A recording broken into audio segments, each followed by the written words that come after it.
बल्कि जिन्नात और शयातीन भी हाथ बांधकर हुक्म के मुंतजिर रहते थे।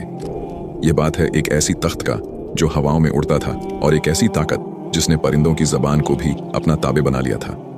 क्या आप जानते हैं कि तारीख के इस अजीम तरीन बादशाह का वो कौन सा राज था जिसने उस वक्त की बड़ी बड़ी ताकतों के दिलों में हैबत भर दी थी? और क्या वो तख्त सिर्फ सोने चांदी का एक ढांचा था, या उसके पीछे कोई ऐसी टेक्नोलॉजी थी जिसका तसव्वुर आज की साइंस भी नहीं कर सकती? नाजरीन ए गिराम, हजरत सुलेमान अलैहिस्सलाम की सल्तनत कोई आम इंसानी हुकूमत नहीं थी। यह जमीन पर कुदरत का एक ऐसा शाहकार थी जिसकी मिसाल न उनसे पहले मिली और न उनके बाद कभी मिलेगी। जब सूरज की पहली किरणें बैतुल मुकद्दस की पहाड़ियों पर पड़ती थीं, तो फिजा में एक अजीब सी सनसनाहट महसूस होती थी। यह सनसनाहट उन हजारों परिंदों के परों की थी जो आसमान पर एक गहरे साए की तरह छा जाते थे ताकि अपने बादशाह को धूप की तपिश से बचा सकें। इस सल्तनत का मरकज वो तख्त था जिसे देखकर इंसानी अक्ल दंग रह जाती। यह तख्त सिर्फ हाथी के दांत से नहीं बना था, बल्कि इसमें ऐसे नायाब याकूत, मरवारीद और जमरूद जड़े थे जो दुनिया के किसी और कोने में मौजूद ही नहीं थे। तख्त के गिर्द सोने के 4 बड़े दरख्त लगे हुए थे जिन पर सुर्ख याकूत के अंगूर ऐसे चमकते थे जैसे उनके अंदर आग जल रही हो। जब हजरत सुलेमान अलैहिस्सलाम इस तख्त की तरफ बढ़ते और पहले जीने पर कदम रखते थे तो पूरा तख्त एक पुरस्रार चक्की की तरह गर्दिश करने लगता था। सोने के बने हुए वो मोर अपने पर फैला देते थे और शेर जमीन से अपना पेट लगाकर अपनी दुमें हिलाने लगते। ये वो अजीब और गरीब सनातें थीं जो उस दौर में जिन्नात के जरिए तैयार की गई थीं। जैसे जैसे आप जीने चढ़ते वो तख्त घूमता जाता, और जब आप अपनी जगह पर बैठ जाते तो सोने के 2 गिद्ध उड़कर आपके सर पर शाही ताज रख देते थे। फिजा मुश्क और अंबर की खुशबू से महक उठती थी जो वहां मौजूद कबूतर अपनी चोंचों से छिड़कते थे। इस दरबार का माहौल ऐसा था कि बड़े से बड़ा और छोटे से छोटा शख्स भी वहां पहुंचकर कांपने लगता था। जब हजरत सुलेमान अलैहिस्सलाम तौरात की तिलावत शुरू करते तो परिंदे साकित हो जाते, हवा थम जाती और जिन्नात सफ बस्ता खड़े हो जाते। यह वो रोब था जो अल्लाह ने अपने इस नबी को अता किया था। दोस्तों, यहाँ एक दिलचस्प बात यह है कि हजरत सुलेमान अलैहिस्सलाम ने यह अजीम बादशाही किसी गुरूर के लिए नहीं बल्कि अल्लाह के दीन को फैलाने के लिए मांगी थी। वो इतने बड़े बादशाह थे कि उनका लश्कर कई मीलों पर फैला हुआ होता था। इंसानों का एक अलग गिरोह, जिन्नात का अलग और परिंदों का एक अलग लश्कर था। उनके बावर्ची खाने में एक वक्त में 20-20 ऊंटों का गोश्त पकाया जाता था ताकि इस पूरे लश्कर और मखलूक की जरूरत पूरी हो सके। लेकिन क्या आपको मालूम है, इतनी ताकत और इतनी दौलत के बावजूद हजरत सुलेमान अलैहिस्सलाम का अपना हाल क्या था? वो इतनी दौलत के बावजूद अपनी रोजी किसी शाही खजाने से नहीं लेते थे, बल्कि अपने हाथों से खजूर के पत्तों की टोकरियां बनाते और उन्हें बाजार में बेचकर अपना पेट पालते थे। लेकिन दोस्तों, अल्लाह ने उन्हें जितनी नेमतें दी, इतने ही बड़े इम्तिहानात भी लिए। क्या आप जानते हैं कि वो कौन सी चीज थी जिसने उनकी पूरी सल्तनत को एक पल में खतरे में डाल दिया था? एक ऐसी अंगूठी जिसके खो जाने से एक शैतान ने उनका रूप धार कर उनके तख्त पर कब्जा कर लिया था। आखिर वो शैतान कौन था? उसने कैसे हजरत सुलेमान अलैहिस्सलाम को उनके अपने ही महल से बेदखल कर दिया? और वो अंगूठी मछली के पेट तक कैसे पहुंची? नाजरीन ए गिराम, हजरत सुलेमान अलैहिस्सलाम के हाथ में वो अंगूठी थी जिसमें अल्लाह ने पूरी कायनात की बादशाही छुपा रखी थी। जब भी आप बैतुल खला जाते या अपनी किसी जौजा के पास तशरीफ ले जाते तो वो मुबारक अंगूठी अपनी काबिल एतमाद कनीज अमीना के हवाले कर देते थे। उस दिन भी ऐसा ही हुआ। आपने अंगूठी अमीना को दी और अंदर तशरीफ ले गए। लेकिन उसी लम्हे महल के तारीक घोषों से एक साया नमूदार हुआ। यह शयातीन का वो सरदार था जो बरसों से इस मौके की तलाश में था। उसने जादू के जरिए से हूबहू हजरत सुलेमान अलैहिस्सलाम का रूप धार लिया। वही चेहरा, वही आवाज और वही लिबास। वो अमीना के पास पहुंचा और बड़ी खामोशी से अंगूठी मांगी। अमीना को जरा भी शक न हुआ कि उसके सामने खड़ा शख्स कोई जिन है। उसने वो अंगूठी उसे थमा दी। जैसे ही उस शैतान ने वो अंगूठी अपनी उंगली में पहनी, एक जबरदस्त गरज चमकी। कायनात की तमाम ताकतें उसके ताबे हो गईं। वो जाकर तख्ते सुलेमान पर बैठ गया और जिन ओ इंस, परिंदे और जानवर सब उसके सामने हाथ बांधकर खड़े हो गए। दूसरी तरफ जब असली सुलेमान अलैहिस्सलाम बाहर आए और अपनी अंगूठी तलब की तो अमीना का रंग तब्दील हो गया। उसने हैरत से देखा और कहा, सुलेमान तो तख्त पर बैठे हैं, तुम कौन हो जो उनका रूप धार कर आए हो? हजरत सुलेमान अलैहिस्सलाम के पैरों तले से जमीन निकल गई। वो महल के दरबानों के पास गए, लेकिन उन्होंने आपको पहचानने से इनकार कर दिया और धक्के देकर महल से बाहर निकाल दिया।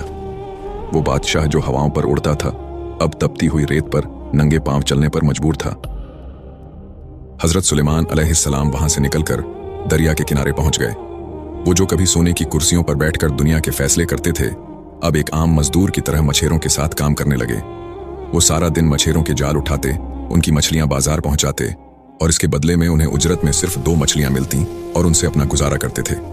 ऐसा करते करते 40 दिन गुजर गए। लेकिन क्या आप जानते हैं कि यह इम्तिहान उन पर क्यों आया था? रिवायत बताती है कि आपके घर में, आपकी लाइल्मी में, आपकी एक बीवी ने अपने बाप का बुत बनाकर उसे पूजना शुरू कर दिया था। अगरचे हजरत सुलेमान अलैहिस्सलाम इससे बेखबर थे, लेकिन अल्लाह ने अपने नबी को इस बात पर तंबीह की कि आपके घर में बुत परस्ती हो रही है और आपको खबर तक नहीं। उधर महल में वो शैतान बड़ी बेरहमी से हुकूमत कर रहा था। वो ऐसे फैसले करता जो अल्लाह के कानून के खिलाफ थे। आहिस्ता आहिस्ता लोगों को शक होने लगा। हजरत सुलेमान अलैहिस्सलाम की वालिदा ने महसूस किया कि उनका बेटा पहले की तरह उनका फरमानबरदार नहीं रहा। अजवाज़े मुदहरा ने देखा कि वो शख्स हैज की हालत में उनके करीब आता है, जो कि एक नबी की शान के बिल्कुल खिलाफ था। शक की यह आग पूरे बनी इजराइल में फैल गई और लोग समझ गए कि तख्त पर बैठा हुआ शख्स सुलेमान अलैहिस्सलाम नहीं बल्कि कोई फितना है। 40 दिन पूरे होने को थे। वो शैतान डर गया कि कहीं उसका राज न खुल जाए। उसने वो पुरस्कार अंगूठी निकाली और समंदर की लहरों के हवाले कर दी। वो समझा कि अब सुलेमान अलैहिस्सलाम कभी वापस नहीं आ सकेंगे, लेकिन वो भूल गया था कि जो अल्लाह अंगूठी के बिना बादशाही छीन सकता है, वो समंदर की गहराइयों से भी उसे वापस ला सकता है। फिर एक दिन दरिया के किनारे बैठे हुए हजरत सुलेमान अलैहिस्सलाम एक मछली का पेट चाक करने जा रहे थे जो उन्हें उजरत में मिली थी। वो खामोशी से साहिल के एक पत्थर पर बैठ गए ताकि उसे साफ करके अपनी भूख मिटा सकें। जैसे ही उन्होंने मछली का पेट चाक किया, उनकी उंगलियां किसी सख्त और ठंडी चीज से टकराईं। जब उन्होंने वो चीज बाहर निकाली तो उनकी आंखें हैरत से फैल गईं।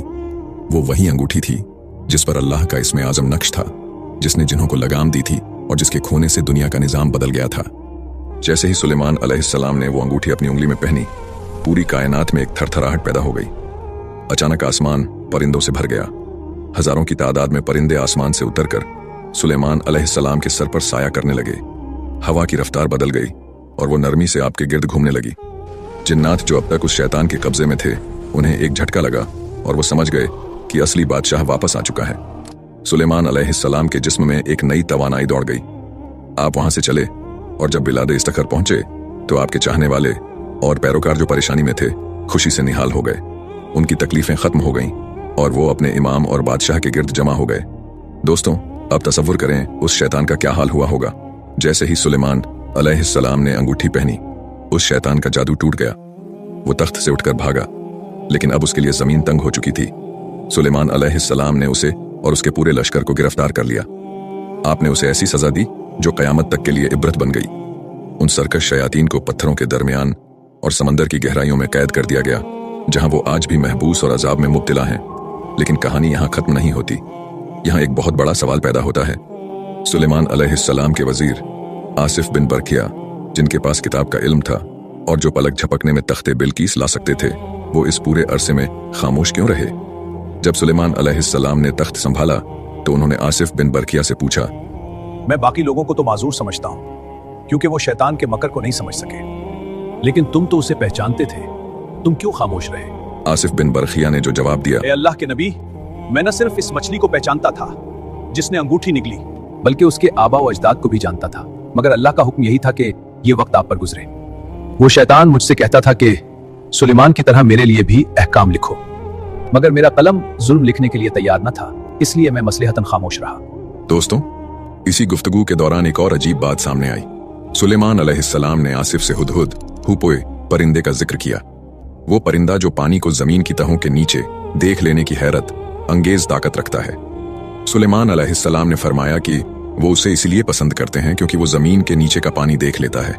लेकिन हैरत की बात यह है कि वही हुदहुद एक मुश्त खाक के नीचे छुपे शिकारी के जाल को नहीं देख पाता और उसमें फंस जाता है। आसिफ ने हैरत से पूछा कि ऐसा क्यों है, तो सुलेमान अलैहिस्सलाम ने कहा, जब अल्लाह की तरफ से कोई अम्र मुकद्दर आ जाता है तो इंसान की आंखें अंधी हो जाती हैं। सुलेमान अलैहिस्सलाम अपनी बादशाही में वापस तो आ गए थे, लेकिन अभी एक और बड़ा इम्तिहान बाकी था। वो इम्तिहान जिसका ताल्लुक आसमान के सितारों और जमीन के घोड़ों से था। एक ऐसी शाम जब घोड़ों की मोहब्बत ने नमाज़े असर को खतरे में डाल दिया और फिर सुलेमान अलैहिस्सलाम ने वो फैसला किया जिसने फरिश्तों को भी हैरान कर दिया। आखिर वो घोड़े कौन थे? और जब सूरज डूब गया तो सुलेमान अलैहिस्सलाम ने उसे वापस कैसे बुलाया? हजरत सुलेमान अलैहिस्सलाम को अपने वालिद हजरत दाऊद अलैहिस्सलाम से विरासत में 1000 नजीब और असील घोड़े मिले थे। यह कोई आम घोड़े नहीं थे, ये वो साफनातुल ज़ियाद थे जो अपनी खूबसूरती और तेजी में बेमिसाल थे। उनकी खास पहचान यह थी कि जब यह खड़े होते तो अपने 3 पैरों पर वजन डालते और चौथे पैर के सुम को बड़ी नजाकत से जमीन पर रखते, जैसे कोई शहजादा खड़ा हो। उस दिन हजरत सुलेमान अलैहिस्सलाम उन घोड़ों के मुआयने में मसरूफ थे। वो एक एक करके उनके सामने से गुजर रहे थे। घोड़ों के दौड़ने से उड़ती हुई धूल सूरज की किरणों में सोने की तरह चमक रही थी। हजरत सुलेमान अलैहिस्सलाम उन घोड़ों को देखकर खुश हो रहे थे, क्योंकि यह जिहाद के लिए तैयार किए गए थे। यह अल्लाह के दीन की सरबुलंदी का जरिया थे। लेकिन घोड़ों की इस दिलकशी और उनके मुआयने में वक्त का एहसास ऐसा मिटा कि सूरज आहिस्ता आहिस्ता पहाड़ों के पीछे छुपने लगा। अचानक हजरत सुलेमान अलैहिस्सलाम का ध्यान वक्त की तरफ गया। उनका दिल धक से रह गया। नमाज असर का वक्त गुजर रहा था और आफताब हिजाब में जा चुका था। हजरत के माथे पर पसीना आ गया और दिल बोझल हो गया। उन्होंने पुकारा, ए मेरे रब, मैंने घोड़ों की मोहब्बत को तेरे जिक्र पर तरजीह दी, यहां तक कि सूरज डूब गया। दोस्तों, यहां पर अक्सर लोग एक गलती करते हैं। कुछ रिवायात में आता है कि हजरत सुलेमान अलैहिस्सलाम ने गुस्से में आकर उन घोड़ों की गर्दनें काट दी और उनके पैर कलम कर दिए। लेकिन क्या एक नबी ऐसा कर सकता है? क्या वो उन बेजबान जानवरों को सजा दे सकता है जिनका कोई कसूर ही नहीं था? हमारे उल्मा और दानिश्वर कहते हैं कि ऐसा हरगिज नहीं था। एक नबी कभी बेगुनाह हैवानों पर जुल्म नहीं करता। असल में हुआ यह था कि जब हजरत सुलेमान अलैहिस्सलाम को एहसास हुआ कि सूरज गुरूब हो गया है, तो उन्होंने फरिश्तों को हुक्म दिया, अल्लाह से दुआ की कि सूरज को वापस लाया जाए। सूरज जो डूब चुका था, अल्लाह के हुक्म से दोबारा उफुक पर नमूदार हुआ। शाम के धुंधले साए मिट गए और दिन की रोशनी दोबारा फैल गई। यह अल्लाह का अपने नबी के लिए एक खास तोहफा था, ताकि वो अपनी नमाज असर वक्त पर अदा कर सके। जैसे ही सूरज वापस आया, हजरत सुलेमान अलैहिस्सलाम ने वजू के लिए अपनी पिंडलियों और गर्दन का मसह किया। उनकी शरीयत में वजू का तरीका यही था और उन्होंने अपने साथियों से भी यही करने को कहा।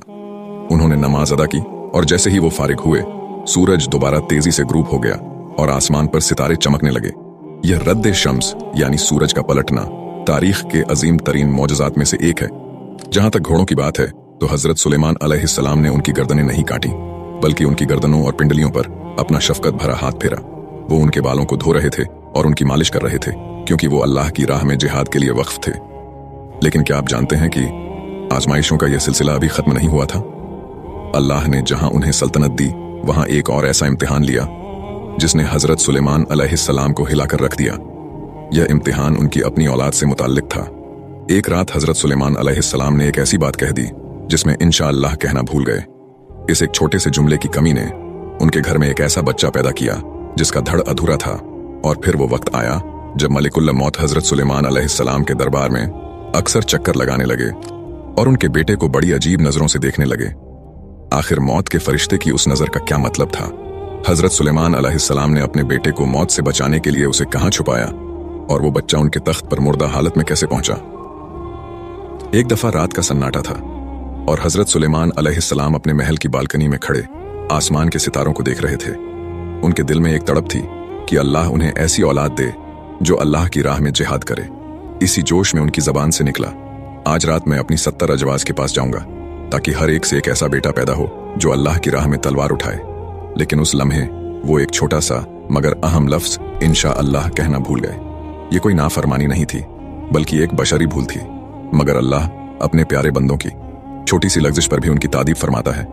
नतीजा यह हुआ कि 70 बीवियों की जगह सिर्फ एक ही बीवी हामिला हुई, और जब बच्चा पैदा हुआ तो वो मुकम्मल इंसान नहीं बल्कि गोश्त का एक लोथड़ा था, एक अधूरा जिस्म। हजरत सुलेमान अलैहिस्सलाम का दिल टूट गया, मगर वो उस अधूरे बच्चे से भी बेहद मोहब्बत करने लगे। वो उसे अपने तख्त पर बिठाते और उसे देख देख कर जीते थे। एक दिन दरबार लगा हुआ था और हजरत सुलेमान अलैहिस्सलाम लोगों के फैसले कर रहे थे। अचानक उनकी नजर मलिकुल मौत पर पड़ती है, जो इंसानी रूप धार कर आए हुए थे।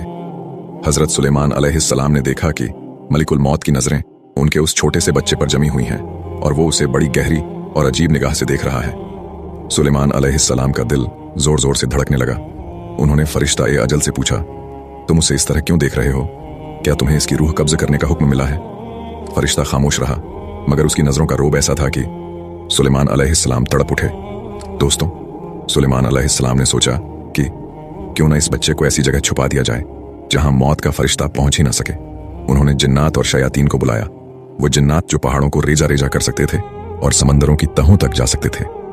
सुलेमान अलैहिस्सलाम ने पूछा, क्या तुम्हारे पास कोई ऐसी जगह है जहां मेरा बच्चा महफूज रह सके? एक जिन ने कहा, ए अल्लाह के नबी, मैं उसे मशरिक के आखिरी कोने में सूरज के चश्मे के नीचे छुपा दूंगा। सुलेमान अलैहिस्सलाम ने सर झटक दिया और कहा, नहीं, मलिकुल मौत तो मशरिक व मगरिब हर जगह पहुंच जाता है। दूसरे ने कहा, मैं उसे 7वीं जमीन की गहराइयों में ले जाऊंगा। आपने फरमाया, वहां भी उसकी रसाई है। आखिर में एक शैतान ने मशवरा दिया, मैं उसे आसमान की बुलंदियों पर ले जाकर एक घने बादल अब्र के अंदर छुपा दूंगा, वहां उसे कोई नहीं देख सकेगा। सुलेमान अलैहिस्सलाम को यह तदबीर पसंद आई। उन्होंने अपने लखते जिगर को हवा के सुपुर्द किया और वो उसे बादलों की गहराइयों में ले गई। लेकिन तकदीर का लिखा कौन टाल सकता है। जैसे ही वो बच्चा बादलों के बीच पहुंचा, वहां पहले से ही मलिकुल मौत उसका इंतजार कर रहा था। वो फरिश्ता जो दरबार में हैरानी से बच्चे को देख रहा था, वो दरअसल इसलिए हैरान था कि उसे हुक्म मिला था कि इस बच्चे की रूह आसमान की बुलंदियों पर बादलों के दरमियान कब्ज करनी है, जबकि वो बच्चा तो उस वक्त जमीन पर सुलेमान अलैहिस्सलाम की गोद में था। वो सोच रहा था कि यह बच्चा वहां बादलों तक कैसे पहुंचेगा, लेकिन सुलेमान अलैहिस्सलाम की अपनी तदबीर ही उसे वहां ले गई जहां उसकी मौत लिखी थी। अचानक एक गरज चमकी और हजरत सुलेमान अलैहिस्सलाम के तख्त पर एक बेजान जिस्म आ गिरा। वो उनका वही बेटा था जिसे वो मौत से बचाने चले थे। सुलेमान अलैहिस्सलाम का सर झुक गया, उनकी आंखों से आंसू जारी हो गए और उन्हें अपनी इस गलती का एहसास हुआ कि उन्होंने अल्लाह पर भरोसा करने के बजाय अपनी तदबीर और शैतानों के मशवरों पर एतमाद किया था। उन्होंने उसी वक्त सजदे में गिरकर दुआ की, ए मेरे रब, मुझे बख्श दे और मुझे ऐसी बादशाही अता कर जो मेरे बाद किसी के लायक न हो। अल्लाह ने उनकी तौबा कबूल की और उन्हें वो सब कुछ दे दिया जिसका कोई तसव्वुर भी नहीं कर सकता।